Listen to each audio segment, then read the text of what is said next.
예, 안녕하세요. 안녕하세요. 예, 경도 잡지 3강이 되겠습니다. 자, 이 1회차는 여기 건복에 대해서만 할 겁니다. 그래서 좀 느슨하게 하고요. 다음부터는 아마 2개씩 이렇게 나갈 겁니다. 2개, 3개씩. 어떤 건 양이 적거든요. 그러면 3, 4, 5, 6, 3개월 안에 이거하고 3시까지 이렇게 맞출 수 있도록 딱 맞춰 놓은 겁니다. 자, 건복입니다. 자, 그 다음에 이제, 우리가 이제 이렇게 도포를 입고 뭐 이렇게 나가죠. 그런데 이제 여기다가, 허리띠를 메고 뭘 하냐. 의대 소도. 이 소도라는 것은 여러 가지 용도가 있습니다. 급격하게 적을 막는다든가 아니면 여성들 입장에서는 절개를 지키기 위해서 중요한 은장도죠. 장도. 그래서 이걸 소도라고 했습니다. 그러니까 무사든 선비들은 큰 칼을 쳐야 되겠죠. 거기에 여기 옆쪽에다가 작은 칼.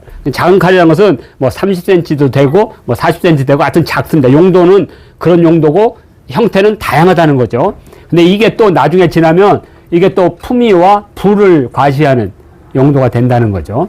그래서 의대소도, 옷에 지니는 소도는 용 쓴다. 뭘 쓰느냐? 물소, 그 다음에 대모,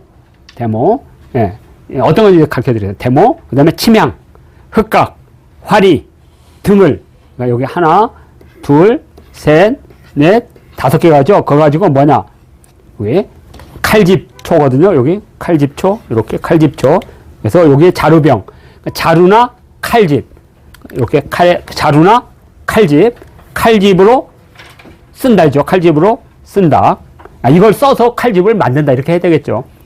가지고 칼질과 칼집을 만든다.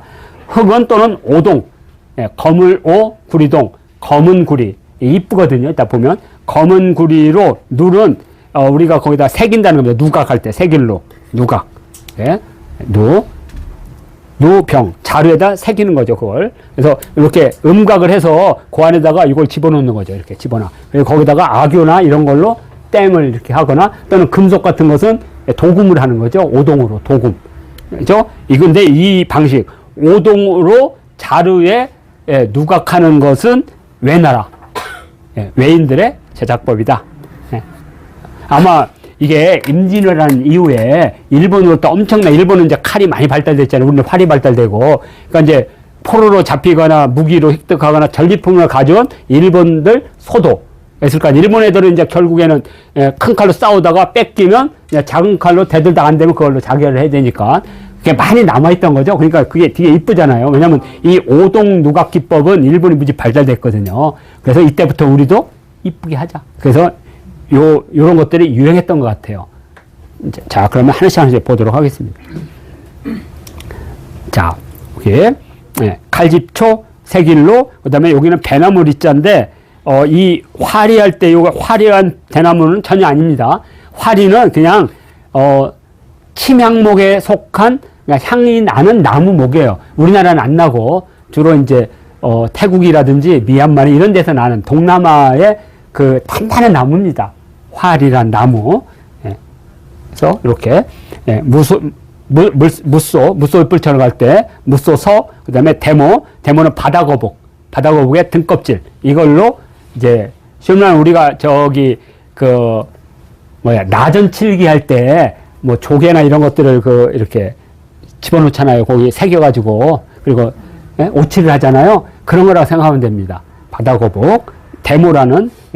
대모대 대모모. 그래서 바다거북을 대모라고 불렀으니까. 그 다음에 배나무리 이렇게 보시면 됩니다. 그러면,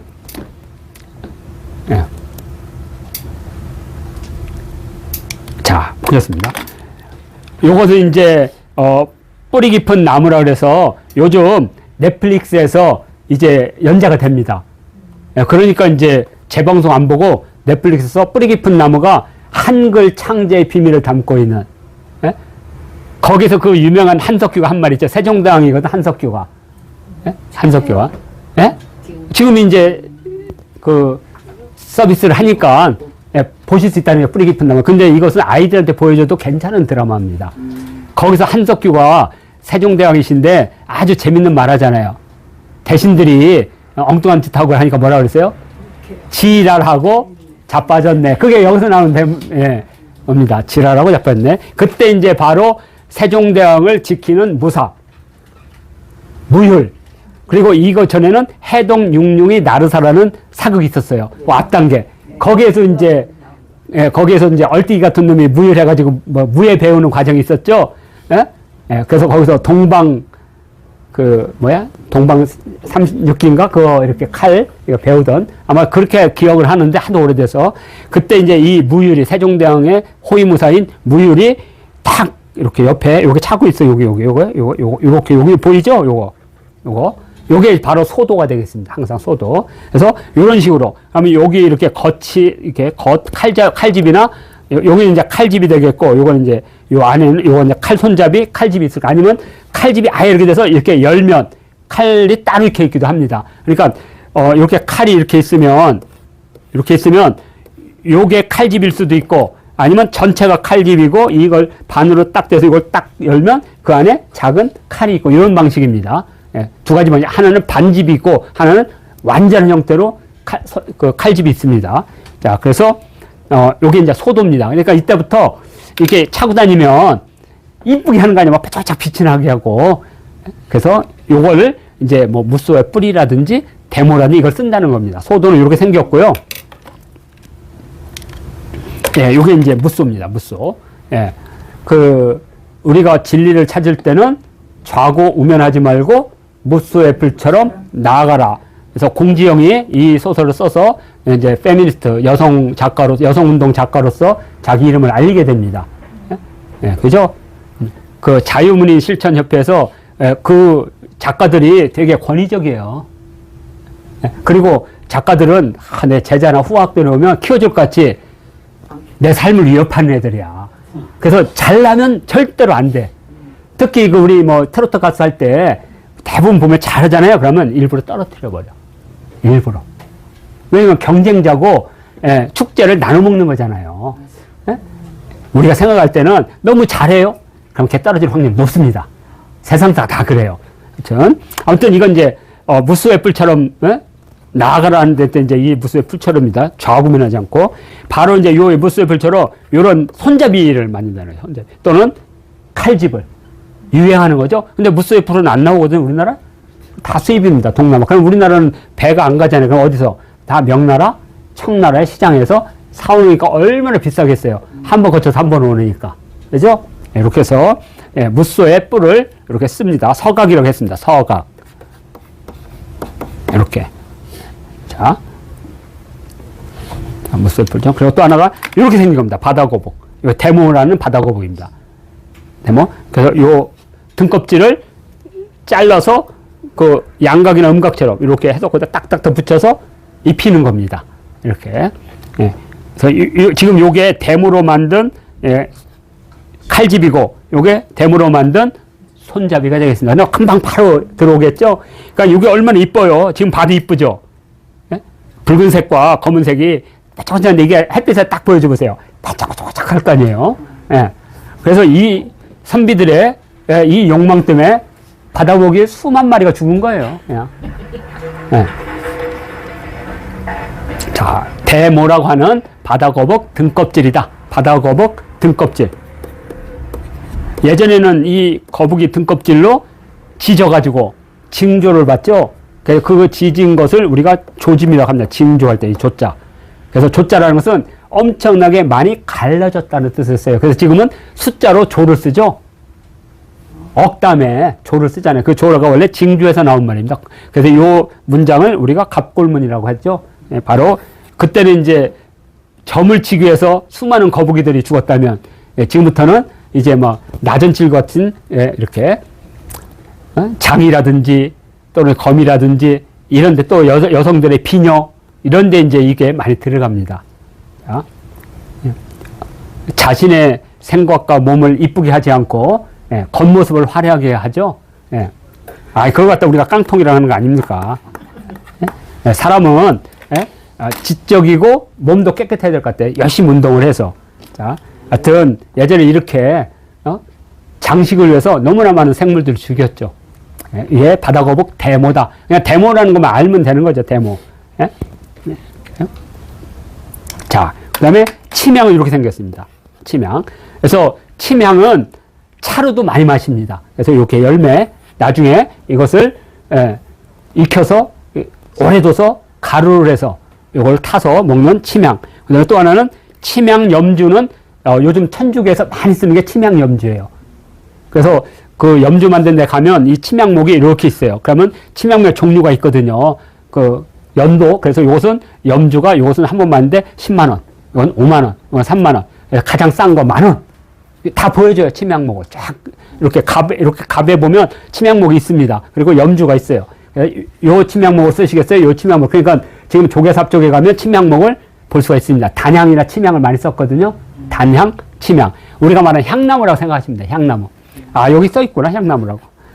침향이라고. 그래서 이 침향은 재질이 두꺼워서 물에다가 놓으면 가라앉아요. 뜨지 않고. 그래서 가라앉을 침자, 침향이라고 합니다. 이렇게 생겼어요. 이렇게.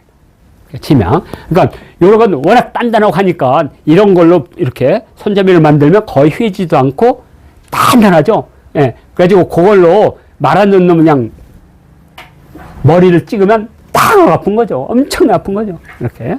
예. 거의 우리가 말하는 화강암 그 무거운 돌로 팍 찌는 것처럼 단단합니다. 그래서 우리나라는 주로 어떤 걸 많이 쓰냐면, 아마 쭉 아실 거예요. 우리가 이제, 신단서 때 박달나무 있죠. 박달나무. 그 박달나무가 단단하거든요. 예. 우리나라는 이제 주로 이제, 중부권 이상에서 나와요. 예? 박달나무. 뭘 만들겠어, 박달나무로? 홍두깨요. 홍두깨. 그래서 집에서는 항상 문 옆에다 홍두깨를 놨잖아요. 도둑 놈이면 그걸로 그냥 패야 되니까. 그리고 홍두깨를 뭘 해요? 칼국수 밀 때. 예. 그때 우리가 박달나무인데 박달나무보다 더 좋아요. 향도 있고. 그게 침향이다. 그러시면 되고요.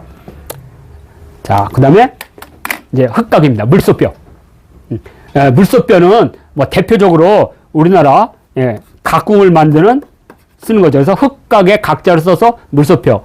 그러니까 우리가 고조선이나 부여 고구려 때는 물소가 있었어요.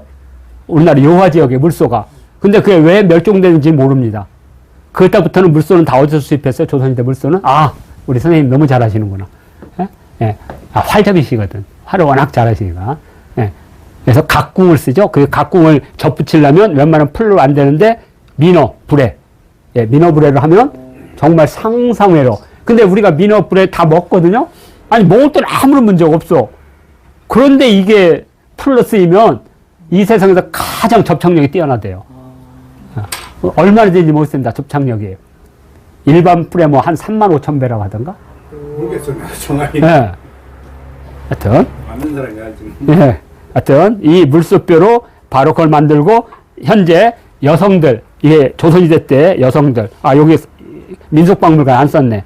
이 민속박물관의 그림이거든요. 그러면 요것들이 다 물소뼈로 만든 겁니다. 물소뼈 하나를 가지고 깎아서 하나의 재료.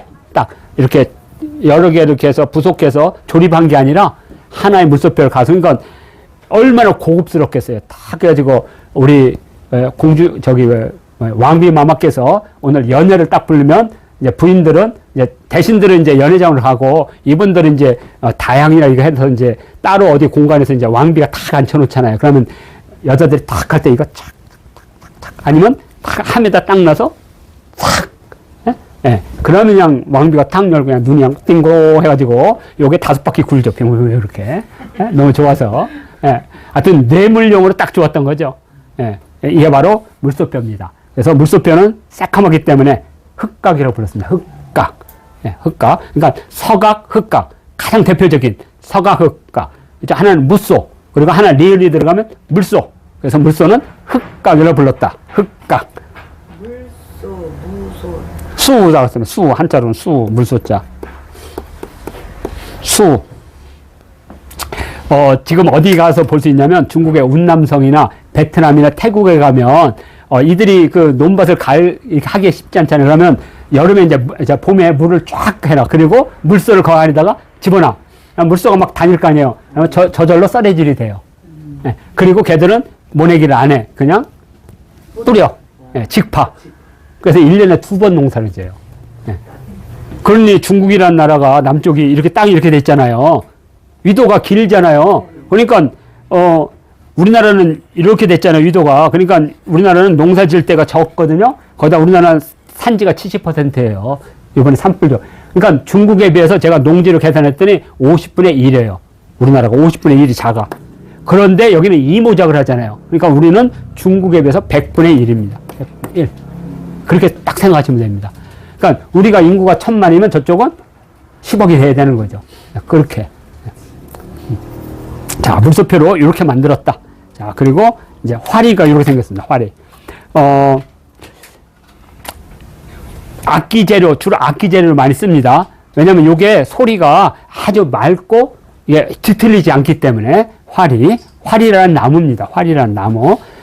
그래서 여기 보면 나무, 자단, 침향, 항진, 오목, 검은색의 나무입니다. 오목 등과 함께 남방 지역의 나무로 이 우리나라는 이게 자단목이 아닐까 이렇게 합니다. 이게 붉으니까 자단목.